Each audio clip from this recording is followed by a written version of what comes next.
Hello guys, so pag-usapan natin at reaction natin tungkol dito kay Miss Liza Soberano. So doon natin nalaman yung kanyang buhay, yung personal na buhay.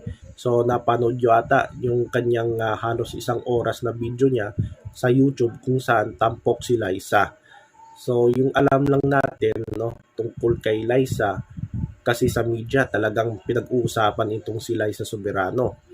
So, yung highlight sa media, yung hiwalayan nila ni Enrique Hill na tinatawag na Lisken na love team, isa sa sikat na love team sa ABS-CBN.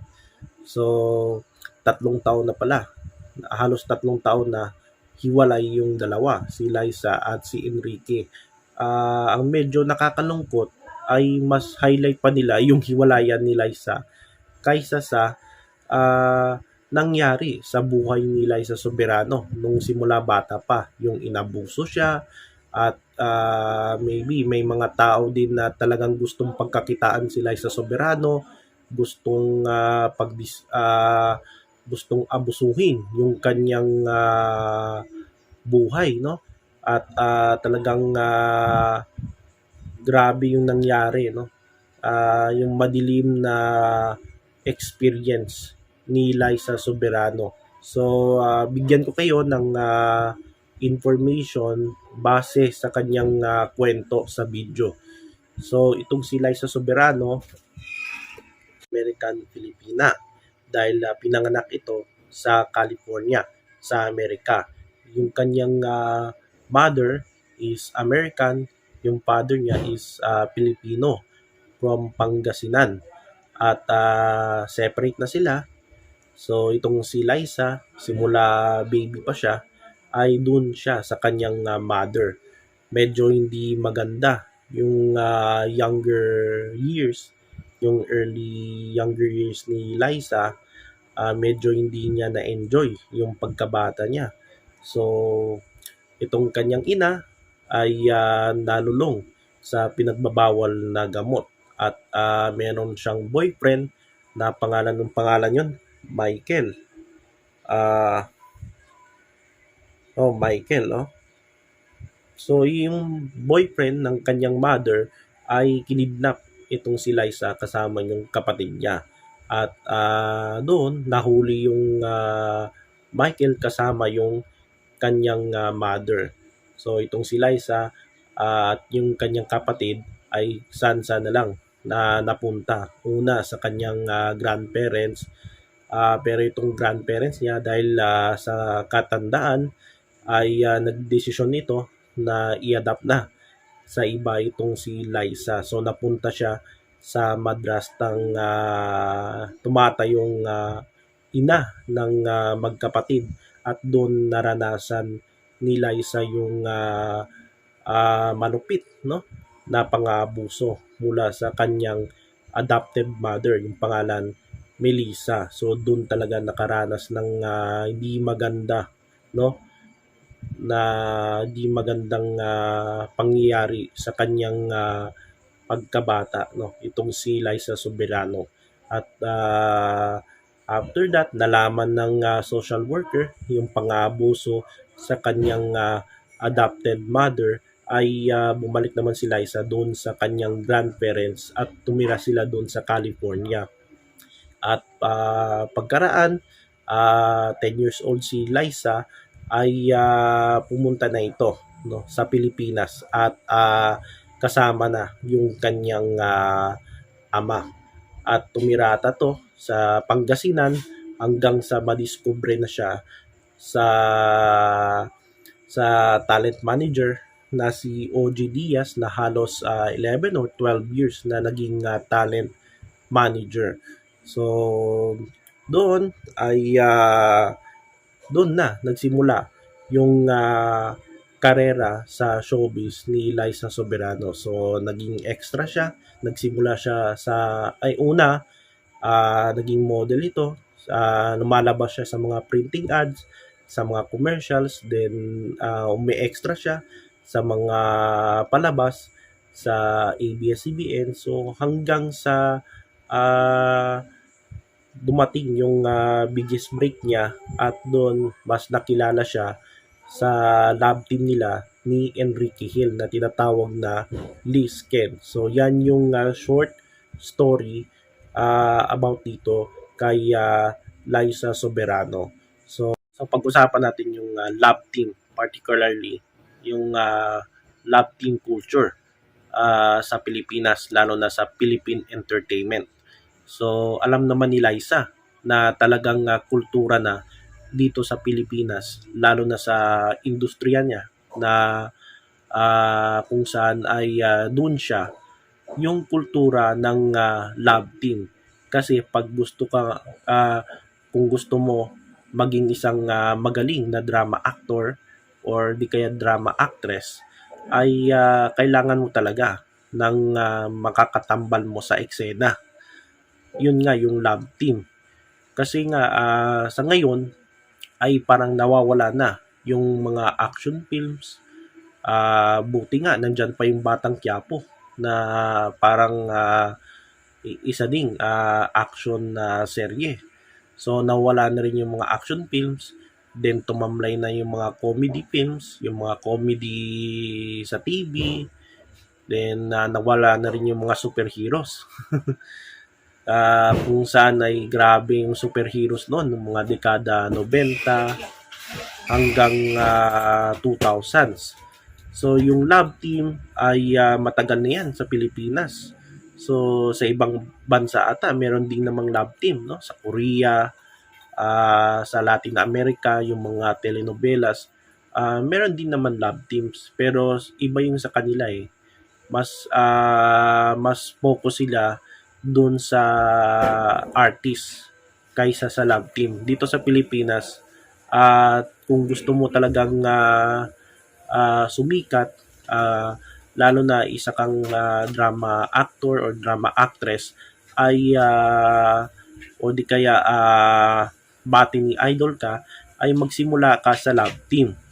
Kasi doon talaga ikaw sisikat. So ganyan na yung kultura, lalo na ngayon dito sa Philippine entertainment scene. So nagsimula yan, nag-trend 1960s or 1970s, mula kay Guy and Pete, then 1980s, Sharon and Gabby, no? Tapos 90s, Robin Padilla tsaka Vina Morales. Tapos Richard Gomez, Don Sulweta. Tapos pagdating ng 2000s, of course sila Christine and Jericho, then Juday and Piolo, Marvin and Julina.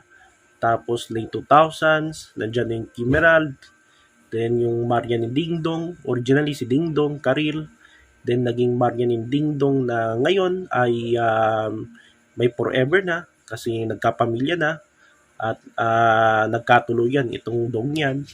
Then pagdating ng 2010s, yan na yung biggest era ng love team sa Pilipinas dahil nawala na yung mga action films, nawala na rin yung mga comedy at tumamlay na rin yung mga comedy.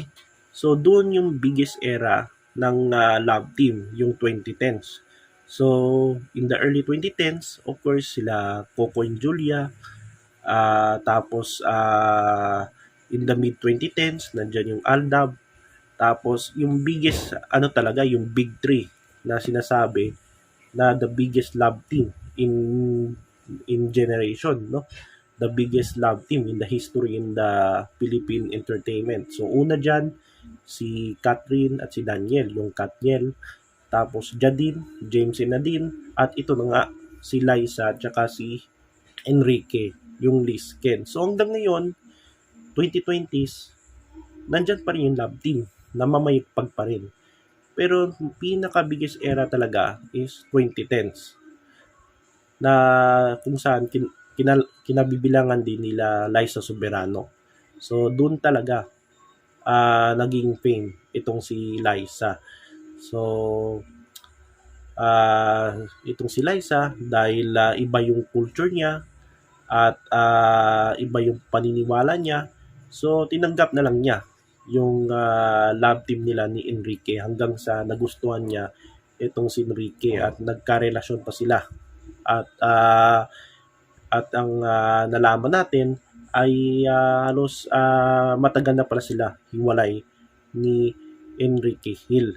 Mas nauna pa ata kaysa kay Katniel.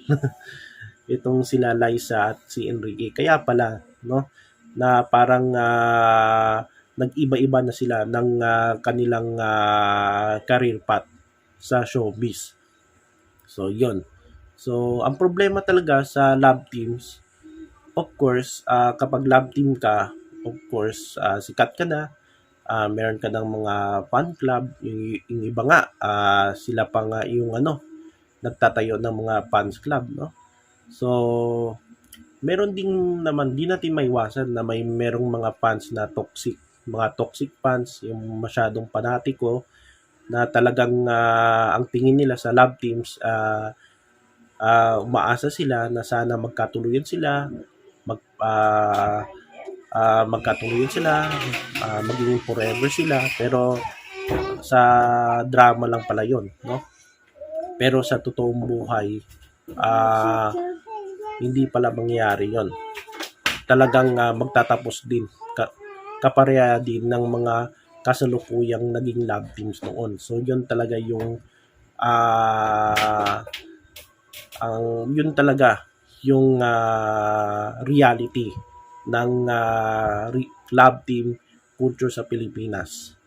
So, meron ding mga management na talagang pagkakitaan. So, of course, pera yan, no? Pagkakitaan talaga yung mga talents nila. Of course, kailangan nilang mag-holding hands, tapos dapat maging sweet sa tao para kiligin yung mga fans. So, ganyan talaga yung kultura ng love team. So, yun. Ako naman guys, honestly, hindi naman ako against sa love team. Meron kasing mga fans na hindi talaga meron kasing mga fans na masyadong toxic, masyadong fanatics, parang sa politiko din, no? Marami ding mga fanatiko. So, ganun din sa mga artista, no?